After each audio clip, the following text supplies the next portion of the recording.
Right, Al Fabiolo. They have run in 42 hurdles between them. They have won 30 of them. They've only been beaten 12 times combined, the five runners. They are a field of winners, a field of champions. At this level of depth, it's hard to understate just how quality a contest these Irish champion hurdles are. We've had 3 state runs, we've had 3 honeysuckles, we've had 5 hurricane flies before that, Faugheen, Petit Mouchoir, Super Sunday, Apples Jade in between. It's a race of huge history of quality racehorses year on year on year, and there is no doubt that whoever sees their name engraved into it this year is going to sit well amongst that host of champions. But they are called forward, and that's it. We are racing for the Timeless Start Windows Irish Champion Hurdle Grade 1 contest, 2 mile on the very outside hurdle track. El Fabiolo going to show them the way. Brighter Days Ahead will be happy with that. Lossiemouth is third. Poneros sits 4, and Anzadam settled in last of the 5 as they clear flight number 1 and come up to past the stands first time. And it's El Fabiolo who leads them past. Brighter Days Ahead in second spot. Then in third is Lossiemouth, and they're being followed in fourth spot by Poneros, and just behind them is Anzadam as El Fabiolo just ups it a little bit. Began 27.8 miles an hour, now he's beginning to build. He is, yeah, and Fabiola's going forward. Brighter Days Ahead is happy sitting second. Paul Townend's taking a slightly wider route, looking for a bit of better ground. You can see the ground has got chewed up on the inside. It is tough enough work. Anzadam looks nicely relaxed in behind for Harry Cobden, and likewise Poneros is just following along as well. El Fabiola leads out over it from Brighter Days Ahead in second. Lossiemouth is a number of lengths back in third. Poneros on his first run out of Null's company sits in 4, and Anzadam is back in 5 as they go to race on now towards the second of the 2 flights, bringing him away. Fabiola was awkward over that one, and Lossiemouth wasn't foot perfect either. The crowd have a little gasp at that. Brighter Days Ahead jumped at best of the leading trio. Just behind them is Poneros, and Anzadam is last of all, and Anzadam wasn't beaten all that far when all was said and done. Only about 6 lengths last time, for all that we thought he didn't run to his best. So they turned down along the back straight. 3 flights along the back straight, and then a long run to the last. It is out front with the advantage. El Fabiolo, Brighter Days Ahead in a good rhythm in second spot. Lossiemouth is in third, and then a good break to Poneros and Anzadam as they continue on their way along the back straight and head towards the first of the flights along this section. El Fabiolo from Brighter Days Ahead back in third. Lossiemouth, and a good widening gap to Poneros and Anzadam as they go to the first one down the back. Here they comes. El Fabiolo over Brighter Days Ahead and Lossiemouth, and they're away from Poneros and Anzadam, who've a bit to do already.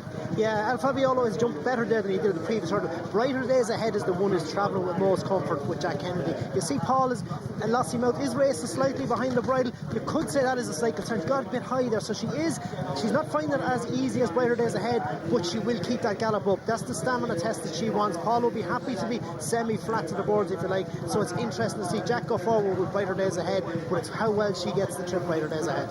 It almost looks misleading, just the 2 flights left to jump, but so much racing left to do. El Fabiolo leads. Switching on to the inside now is Brighter Days Ahead. Lossiemouth, deliberate back in third. She just hasn't been quite as slick and over her obstacles as normal. And then back in 4, Anzadam is on the charge. He's beginning to move forward, getting closer to Lossiemouth. They've gone away from Poneros. They have a long run round towards the final flight. And out front, El Fabiolo. Brighter Days Ahead is second. Lossiemouth back in third. Anzadam is just trying to bridge this gap, and Poneros is back in behind them as they leave the back straight behind them. Then they'll make their way towards where the second last was. El Fabiolo, Brighter Days Ahead. Paul's just nudging Lossiemouth to get closer. She is, but she's going forward, and Harry Cobden is just happy to stalk and chase along in behind. Jack still travels sweetly in Brighter Days Ahead, but this is the business end. This is where it's going to happen. Paul is pushing up on Lossiemouth. He knows she's going to stay. She has been in top gear for a little while. It's what she can find out under pressure. Anzadam is getting a shake-up from Harry Cobden, but Brighter Days Ahead travels best at the minute. It's all set up now. It's Brighter Days Ahead on the inside. El Fabiolo the centre. Lossiemouth comes round the outside. El Fabiolo cries enough. Now it's Brighter Days Ahead and Lossiemouth. Now we have the rematch, and it's Brighter Days Ahead to the 4 as they race over on the near side of the track. Lossiemouth is just going to have to nudge a little closer. Paul Towner has yet to go for her, heading towards the final flight. Jack goes first, far side. He's asked maximum effort on the far side from Brighter Days Ahead. Now Lossiemouth is asked the same. It's going to be a war of attrition now, heading towards the final flight. Brighter Days Ahead has a gap to Lossiemouth. Reverse of Christmas coming to it. Brighter Days Ahead is over from Lossiemouth, and they're clear. Anzadam is back in third. Brighter Days Ahead is out in front. She's clear in the Irish champion hurdle. It's a big performance at Leopardstown from Brighter Days Ahead, who's turned the Christmas table. Brighter Days Ahead has won it. Lossiemouth went down fighting. Poneros stayed on for third. Anzadam 4, and back in 5 is El Fabiolo. Well, Brighter Days Ahead, we thought at Christmas we were seeing something something like what we saw the previous Christmas. I think we just saw what we saw the previous Christmas. She's back, Barry. She is back. That was a big performance. Gordon said she would improve for the run of Christmas, and she has. She travelled best through the race. Lossiemouth was on the back foot, leaving the back straight. It was what Brighter Days Ahead was going to find under pressure, and she found. Jack committed early. Paul saved and tried to have a go later on, but he could never get her back. You see, Jack is travelling here nicely. You weren't sure what he was going to find. Paul has been chasing Lossiemouth. El Fabiolo's just about to put up the white flag and drop away. So Paul has crept back into it, Lossiemouth, but she has been under the pump. At this point now, Jack is starting to open up on Brighter Days Ahead, but he has gone a good gallop. How much can she keep up that gallop? He rolls forward. Paul again is just sitting, conserving, trying to save a little bit in the hope that Brighter Days Ahead is going to struggle and maybe not get home as well. But Jack at this stage is chasing away. Paul is looking for more out of Lossiemouth, but can't get to Brighter Days Ahead. She keeps finding, she keeps going, rolls down to the last. Jack gives her a tap just to help her concentrate, jumps the last nicely, measures it, pops it well, and away she goes, gallops away all the way up the line. Lossiemouth is untidy, she'd no more to offer. It was a really solid performance by Brighter Days Ahead. It's what she promised here last year when she didn't follow through in her form after that. But by God, she's got back to form today. It was a really good performance. A beautiful graduate of John Blaine. She cost 310,000 as a store. She's a bit better now. Even Elon will have to dig deep. But Katie is with Jack. Oh, Jack, well done. She's a beast, isn't she? And she's back. She is. She didn't mind that heavy ground there today. Jumped great. I would have liked to lead for longer, but obviously she stays. So it was a long way up there in front. She was probably idling a bit in front, but no, she was good, yeah. She must have been giving you some vibe down the back though, because she's winging hurdles and you just look so comfortable. To be honest, probably the best she ever jumped, yeah. I suppose maybe the slower ground. But yeah, it was always comfortable on her there today. My biggest worry was I was in front so long, but she was tough, yeah. Ah, she was good and she was tough. She was everything that you'd want, and she's turned the tables in Lossiemouth. Like Gordon did say, she was going to improve from her run of Christmas. But do you think she could improve again off the back of that?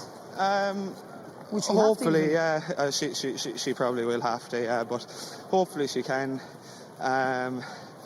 It was probably on that ground. It's probably a tough owl race, but there doesn't seem to be a bother on her there after it. So yeah, hopefully she can improve again. Yeah.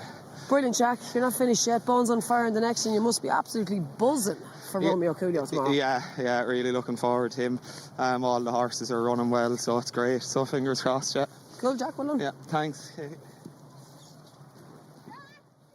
Congratulating Gordon Elliott. Everybody genuinely delighted for you. That was a serious performance. Look, we knew she'd improve from the last day. Whether she was good enough or not, we weren't sure to beat Lossiemouth. But Jack had a plan.